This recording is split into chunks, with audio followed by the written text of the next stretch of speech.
If you are holding on to more than 20 photos of a random landscape or the back of people's heads, you're no longer holding on to memories, you're holding on to clutter. Today, family, we are going to talk about how to declutter photo memories, which are near and dear to our hearts because they hold moments that we've had. But we're going to make sure that the moments that we are holding on to, the pictures and the photos that we're holding on to, are actually special and they're just not random pictures of random things that don't benefit us in any way. As always, we're going to follow the 4 steps to having an organized home, which are declutter, zone, contain, and routine. The very first step is declutter. So, one group of items that you can declutter are the no face pictures. So if it's a random picture of a landscape and you actually don't remember it, like you look at this picture and you're like, I'm not sure where this is from, I'm not sure who took it, I'm not sure when, those photos can go. If it doesn't have anyone's face in it and it's just a random landscape and you don't hold any memory to that landscape, then those photos can go. The photos where it's the back of people's heads, you can let go of those photos. We don't want to see the back of people's heads. We want to see faces. We want to remember those moments and remember those people. So any images where it's just the back of people's heads and there's no real emotion attached to it, you can let those go.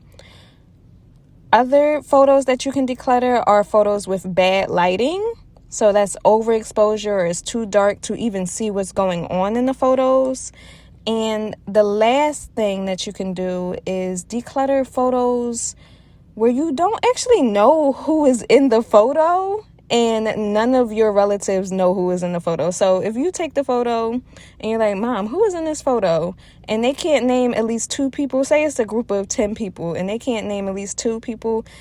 It's okay to let those photos go. I think it's really hard sometimes to let photos go because part of you feel like you're decluttering or throwing the person in the trash. But if that person is already gone, then you're not diminishing their value. You're not taking away from their memory by letting go of a photo if you don't even remember the person in the first place, because then you're holding on to a photo out of guilt rather than holding on to a photo out of joy and good memories and good vibes and good feelings. And that's all we want in our home. The very next step is to zone. So you have to figure out, where are these photos going to live now in my home? Are they going to live in the area where I can frequently see these photos? Are they going to live in the area where I can go every year or every 2 years to, just feel those memories, remember those times? So you have to decide, where in your home am I going to place these photos? For me, I decided to put it in the area in my basement. Also, when you are zoning, it's also important to organize your photos. So you don't have to organize it by year because that can kind of get tricky, especially if you have mountains and mountains of memories. So you can categorize it like, this is my high school years, these are my early marriage years, these are when the kids were toddlers. So putting it in broad categories can help you organize your photos so that you don't get overwhelmed. You don't have to worry about, what year was this when this was taken? No, just say, this is all of the early years of my child. This is when my child was in high school. This is when I was in high school.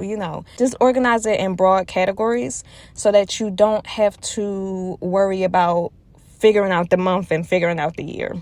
Another way to zone is to actually pick out photos that you might want to frame, photos that you might want to see more frequently. We actually have a digital photo frame in our living room, which I love. And I love it because it's not just one photo. It's multiple photos, multiple memories. And I'll share a link to that exact photo frame down below. But I love that because it gives me an option to have multiple memories and not as much clutter, because I like the idea of seeing memories, seeing moments in my life, But I don't like the idea of multiple pictures on my wall. That's just who I am. I don't like seeing multiple photos, multiple pictures on my wall. But I do want those memories. So this photo frame actually allows me to have both. To have all of the memories and also have a more minimalistic feel. The third step is to contain. This is very important because if we don't contain the zone, it'll get overwhelming once again. So you decide my photo albums are going to live in my living room. Okay. This shelf or this bookcase is going to contain all of my memories. If it does not fit in this bookcase, then it has to go. And that's really hard, especially when it comes to photos. So if you're at the point where it's like, oh, I have my photos, I know where they're going to live, the next step is to contain these photos. So these photos are going to live in this photo box on this shelf, and this shelf is my container. This shelf is my boundary. I will not extend this boundary. And it also applies to digital. So if you decide to get the photo frame, you can downsize the physical. You can take a picture of the physical photo and put it in a digital aspect if that is easy for you, if you can find someone to help you do that. Or you have to decide what containers you're going to have. They do have they have photo books, photo albums, photo boxes. I know my mom, she actually has like photo options and photo books that she got from, I believe, Michael's. But there are multiple craft stores that sell actual photo book cases or photo containers to hold all of your precious memories. The very last step is routine, whether it be on your phone or whether it be in a physical form, because the routine allows you to know what actually is important. If you're not going back every year or every 2 years to look at a photo, then why is the photo there? It's just holding and taking up space. And that's a hard thing to deal with. That's a hard thing to say, because it's like, oh no, these photos are good memories. You're supposed to hold on to photos of Aunt Joe's wedding from 1982. But you don't know Aunt Joe, and you don't look at Aunt Joe's wedding photos every year. So Aunt Joe is just holding on to the space in your living room for no reason. You're not bringing value to her or to your home by not looking at those photos. So the routine keeps you accountable. The routine holds you accountable to say, these photos are actually important to me. These memories are actually important to me. And every year I will come back and look at them because it's something important in my life.